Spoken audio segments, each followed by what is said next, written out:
Bridges yesterday, they made another interesting move with the Rockets. Here's a tweet from Woj.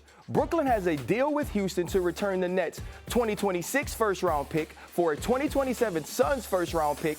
Rockets also acquired 2025 right to swap a first for a Suns first-round pick.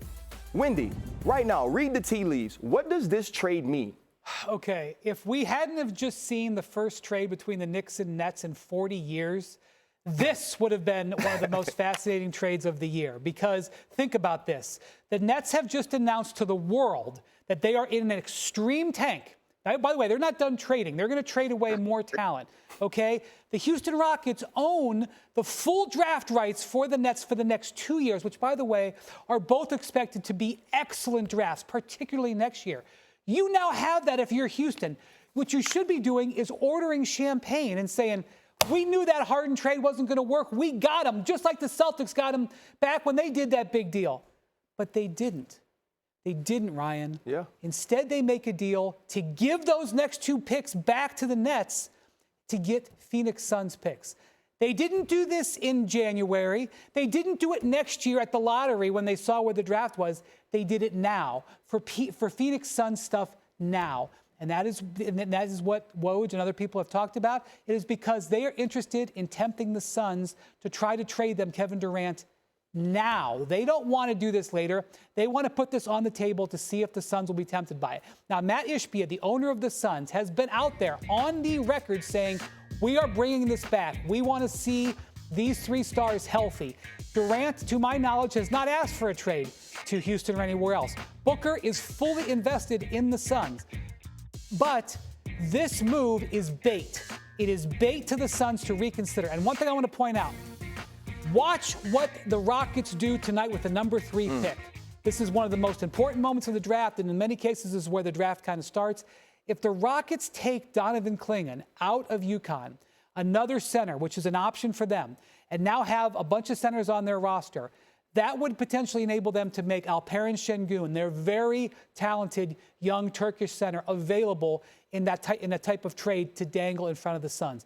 The Rockets are full go to improve dramatically now. Yes, they can offer this in the future, but now, and that's why they did this deal now. Bobby, crunch the numbers for us. How do the Rockets acquire KD? Yeah, I mean, Houston, as Wendy says, has the contracts to go out and do a deal. Certainly, you remove Fred VanVleet from the equation here, but when you look at a player like Şengün, still in the last year of his rookie contract, Jalen Green is extension eligible also, so those are your 2 nice young players. And then certainly Steven Adams and Jeff Green and Jock Landale. You start stacking up the contracts to get within that 125% of that Kevin Durant number there.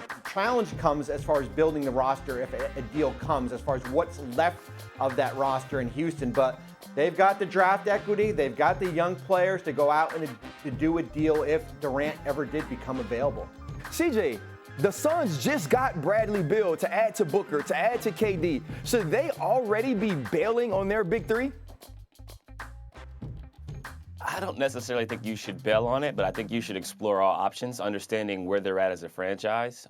You would like to see them be healthy throughout an entire season. You'd like to see them be healthy into the playoffs. Obviously, they didn't have the type of success that they were looking for, but as we continue to go into the future, it is tough to have 3 guys making $50 million a year on a team, and it's tough to build around it.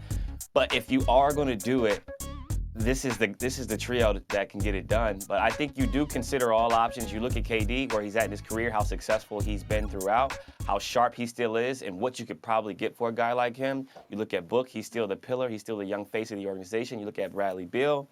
And if you are going to move someone from a value standpoint, you are going to get the most value for Booker or Durant based on where they're both at in their careers. But I think it's something you explore and you look at. But if I was the ownership group, I would probably try to run it back one more time because you want to see if you can roll the dice on health and star power.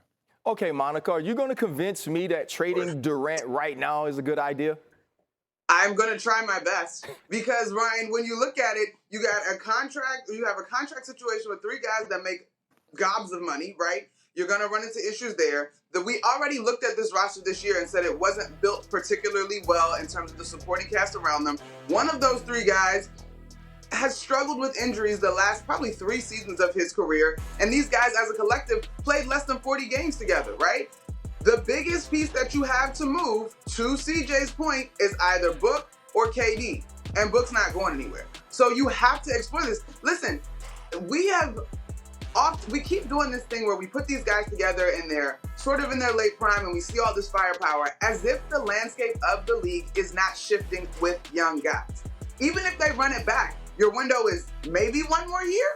Like, where is your mindset? Is this team as constructed a legitimate threat for a championship next year? And I, based on what we've seen, do not think so. So yes, I'm starting to look toward the future.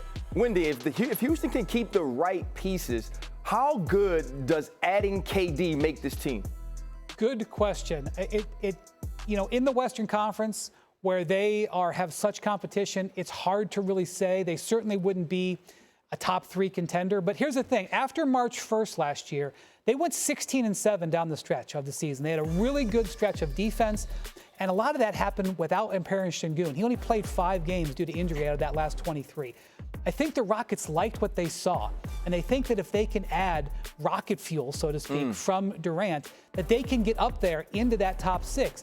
And they have been clear from the top of their organization, owner Tillman Fertitta, he does not want a 6-year rebuild. He was looking for a fast turnover when they traded James Harden. And that's what this would help them do. They'd be potentially right back in the playoffs after a quick turn. And they certainly want to do this. But they also acquired extra picks and extra swaps here that they could use in other deals. It doesn't just have to be with the Suns. But they could have used those Nets picks with other teams because those Nets picks were awfully valuable.